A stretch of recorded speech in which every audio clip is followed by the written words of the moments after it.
اللهم اجعلني محبا لأوليائك ومعاديا لأعدائك ومتمسكا لسنة خاتم أنبيائك يا عصمة قلوب النبيين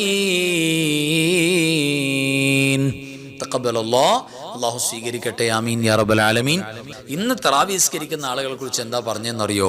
പുണ്യ റസൂൽ സ്വല്ലല്ലാഹു അലൈഹി വസല്ലം തങ്ങൾ അവർക്ക് അദാബുൽ ഖബർ മൻഅസിയത്രേ, ഖബറിൽ അവർ പോയാൽ സന്തോഷത്തോടെ കിടക്കാം. ഈ ലോക ജീവിതത്തിന്റെ നമ്മുടെ എപ്പോഴുമുള്ള ദുആ, നിസ്കാരം തീരുമ്പോൾ അവസാനം നമ്മൾ അല്ലാഹുവിനോട് ചോദിക്കുന്നത് അല്ലാഹുമ്മ ഇന്നി അഊദു ബിക മിൻ അദാബിൽ ഖബർ എന്ന, ഖബറിന്റെ അദാബിനെ തൊട്ട് കാവൽ വേണം. ഈ ലോകത്തെ എല്ലാ നന്മയും ഖബറിൽ സന്തോഷിച്ച് കിടക്കാൻ വേണ്ടിയിട്ടാണ്.